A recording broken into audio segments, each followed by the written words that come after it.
Are you worried about vacancies? Are you worried about keeping your houses rented all the time?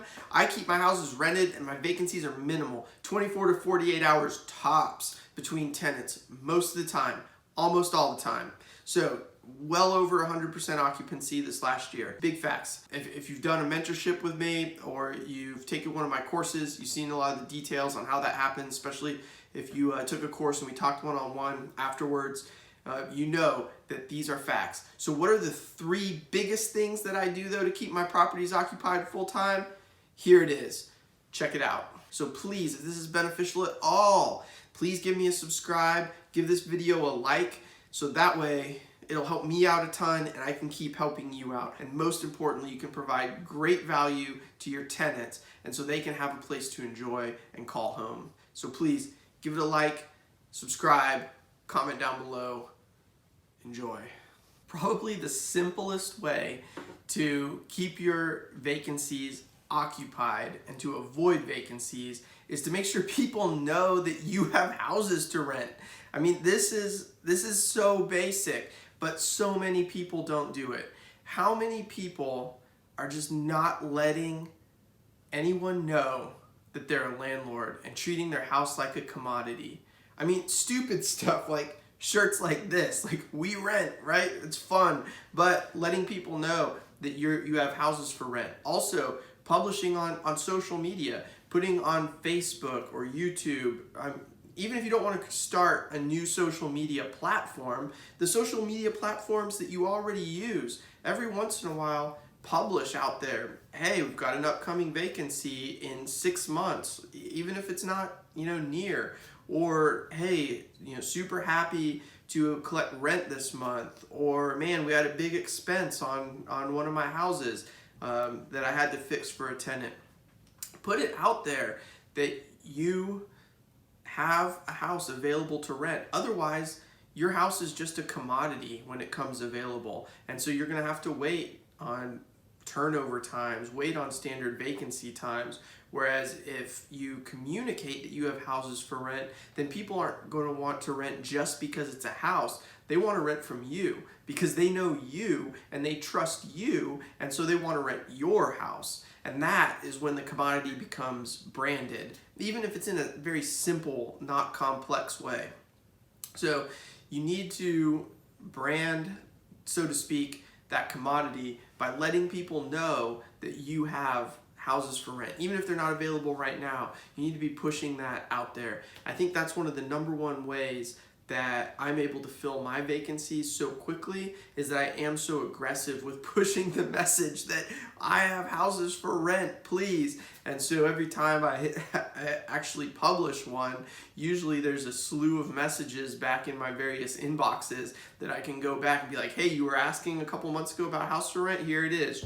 Share this. Hey, you were asking about a house for rent. Are you or someone you know looking for one now? Send, right? And so I have all those people in that funnel that I can push that message back out to. Hey, and if you're looking for a house to rent, go ahead and message me. I'll keep it in mind. But seriously, that's what you need to do. You need to keep that message out there so people know where to go when they're looking for a house. And also so you have a bunch of people that can help you place somebody when you do have an availability. That's right at the beginning. Over time, it continues building on itself because now, in some towns, when I have a vacancy come up, people can look on my social media, they can see that we have mutual friends, and they can see that some of their mutual friends have actually rented from me in the past. So now it helps word of mouth spread, because whereas, how often do you go around and be like, hey, my landlord's such a great guy, hey, you should rent from my landlord, right? You don't do that. But if you click on a potential landlord and you see you have a mutual friend, what are you going to do? Call them, text them, message them, be like, hey, think about renting from this guy, what do you think? And when that friend says, hey, it was a great experience, now you have word of mouth that you as a landlord were able to create for yourself just by the fact that they can go on social media and vet you as a person. Same thing if you suck, then bad news, right? We all get some bad reviews, but it's important for those reviews that are good, to be from people that legitimately rented from you. I got bad reviews on a couple places where I don't even know the people. They've never done business with me at all, but they decided to give me a bad review, right? So make sure that your reviews, make sure that you're getting out there, and people that have actually rented from you are communicating with you on social media, so that way when their friends are looking for some place to rent, you've got that social proofing already built in your business. If you want to keep your listings full, you want to keep occupied all the time, you need to make sure that people are able to see what you have available. It's basic marketing. It's not inflating what you have available, but it's communicating what you have available to people. This is especially true in lower end homes. So in higher end homes, everybody gets the good pictures, they put it out there, you want to show it off. But I see so many landlords in whatever that lower third of the rental market is in your area that just put a picture of the front of the house. Come on, what is that? That's the worst idea ever. Even if you are renting out one of those bottom third homes, put a ton of pictures up. Let people know what they're getting into. It's just gonna help you. It's not because you're promoting, hey, look at this great house. Obviously not. It's a bottom third house. But you're being honest and upfront with people, which is going to minimize your workload. Because when you just put that front picture of the house up, now all the good tenants that might be interested in that house don't even want to bother with you, because they say, man, this thing's so shady, it's a waste of my time. But guess who is going to bother with you? All those people who have nothing better to do than to call you and be like, hey, can I come check out your house? No, you can't come check out my house, but you're going to do it. Why? Because you were lazy and you only put that one picture up of your house. So now you got to go show all these people the house that may not be the tenants you want, and you're going to have to rent to one of them because those are the only people that were interested. So even when I have one of the lower end homes in my market, I still put pictures up, because then it gives people the opportunity for those better tenants to be like, this is kind of rough, but maybe, but I know what I'm getting into, and let's see if we can work something out. Or, hey, I know that I'm getting into something rough, but the kitchen's pretty clean, the bathroom's pretty clean. That's all I'm super worried about. Maybe I'll take care of some of the other stuff myself. But then those better tenants that are still looking in that bottom third area, they'll at least be willing to talk to you because they see what they're getting into. Whereas those bottom third tenants, the better ones that are looking in that market, when they just see that front picture of the house, they don't know what they're getting into, and their time's too valuable to waste on you as a landlord. So I think good pictures, good descriptions. Hey, what are your leasing terms? Put those out there. Same thing. It gives you, it puts everything out there, and those better tenants, even if they're very low income, and even if they don't have good credit, so they've got bad credit score, they've got low income, but they are good people. They'll look through all those pictures and they'll read your description and they'll know what they're getting into, and they'll be more ready to contact you. Whereas if you just put up a picture of the front of the house and 12-month lease, no pets, well, they probably don't want to waste their time on that when they can see something that has a little bit more detail. So make sure that you have good detail on your listing, because that's going to get people more confidence, especially the better tenants. Give them more confidence to go ahead and contact you, knowing that it's probably what they're looking for. So then those people are going to be more committed, because before they've even been in your house, they pretty much know what your house is. So they're going to want to fill out an application right now. They're going to want to go look at the house right now. Whereas when you don't have those descriptions, now you need to keep building interest or explaining what your property is. Whereas you can do that one time by putting out good pictures and putting out a good description. The last thing that I think is key to me keeping all my properties rented is communication. Are you communicating well? You think you are, but are you? And this is so key. So key.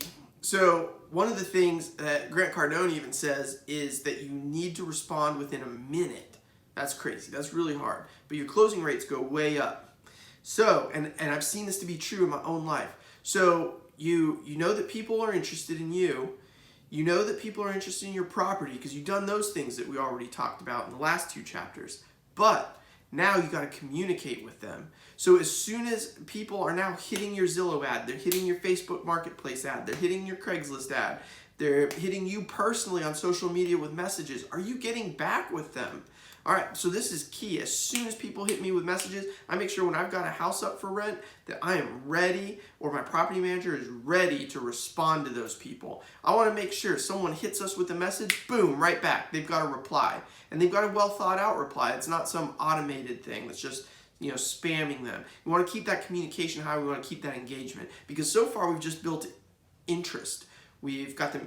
They can click on any of my social media profiles, see who I am, see if they want to rent from me or not. They can click on my business profile, see if they want to rent from my business or not, and they've seen a full description of the property wherever I have it listed. But now they've got some additional question. A lot of times the questions are answered if you did the good description in the description. We'll just get right back with them, be like, hey, super glad you're interested in our home. Please read that description again, because we answered that question in the Zillow ad. Apply if this is what you're looking for, right? Because the first close, there's 2 closes in any rental transaction. The first one is closing the person on applying to your property. Unless you're a deadbeat landlord and you don't take applications. But you need to take applications. So the first close is getting to apply. Hey, is this what you're looking for? So apply. We got a bunch of people interested. Because if you did the first 2 things, that's a true statement. And if you look at one of my houses, that's absolutely a true statement. You are not the only person interested in my house. I promise you that. So if get them to apply. Hey, look through the pictures again, look through the description again. We answered that question. If you have any other questions, feel free to hit me up. Otherwise, we got tons of applications coming in. Please make sure you apply. So that way we can get you on the list for a showing. Boom. All right, someone's had a good thought out. Most of the time, the people we end up renting to are the ones, they looked at the pictures, they read the application, they read the description, and they submitted an application right there on Zillow or on TVS, depending on tenant verification services is another service I use for applications sometimes. So they've already submitted their application, and the first time they hit me up with a question is, hey, love the place, got an application in, are you available tomorrow for a showing? Yes, absolutely. Let's check this thing out, but I can't hold it to tomorrow. Do you want to come see it today? Sometimes they'll make way, sometimes they'll see it tomorrow. It has been the case where we scheduled a showing for the next day, but someone comes sees it the same day, they rented it, too bad. That's just how it goes. But communication is key. You got to make sure you're following up with those people. All the people that just send the canned things, is this still available, right? So ask them some questions, get them involved in the conversation. Yes, it is available. What are you looking for in a home? Yes, it is available. I see in your profile you got a dog. Are you looking for a home with pets? We accept pets. Hey, I see in your profile, whatever. Are you looking for a 2-bedroom or a 3-bedroom? Don't avoid like family housing discrimination stuff there. But hey, I've got a 2-bedroom and a 3-bedroom available. Which one are you looking for? Hey, what's the price range you're trying to stay under with your rental home? Ask them a question that requires a response. If they just hit that canned thing, they hit you up like they're interested. So now it's your obligation to follow up with them. Even if they're not the best communicator, you need to communicate with them. Find out what they're looking for, answer it, connect them with your property, get them to apply. Once they apply, then you can move forward. But if they don't apply, do you even want to talk to them, right? So when they're like, hey, well, can I come out and see the home? I don't know, can you apply? So go ahead and get that application into me, and then we'll determine if this is a good fit. You should be able to see if it's a good fit because I gave a good description. Now you owe me an application so I can see if you're a good fit. You decide from the pictures and the description that the house is a good fit. I decide from the application you're a good fit. Now let's schedule your showing. Let's get out there and get it contracted. But they've already seen all the stuff you put out there on Zillow, Craigslist, Facebook, Marketplace, wherever. And now it's your turn to get the application to see if they're a good fit for you. You don't owe them anything. You don't owe them a showing to the house. You don't need to go waste an hour of your time when you don't even know if they're a good fit yet. So collect that application and then go out and show them the house. And this is where those people we talked about in the second chapter, those people, the part on describing the house, those people just put one picture out of the house. That potential tenant doesn't owe them an application. All they've seen is the front of the house. They haven't seen a description of the house. They haven't seen the whole house. So yes, that landlord absolutely owes them a tour of the house. But if you follow the first 2 chapters of this video, you don't owe that person a showing of the house. They owe you an application, and then you owe them a showing of the house if they're a fit. So I've got a bunch of other stuff that I do to keep vacancies down, and you can check out in my remote management course down below, like start to finish. how I manage a listing. I mean, from people are getting ready to move out to my new tenants are in. You can see the whole thing. It's the training that I gave my property manager who works for me full time, and you can get that exact same training down below. Documents, everything. Just click on the link, and that whole training is videoed that I gave my property manager exactly how I want my listings handled. So check out that down below. You can see everything. But I think for the general public, or if you're thinking about getting into real estate investing, these 3 things are probably the biggest takeaways on how to keep your houses occupied. So if you can do these 3 things, that's probably the 70-80% solution. And so you'll be much more successful than the average landlord just by doing these things. But if you want the whole training, check it out down below.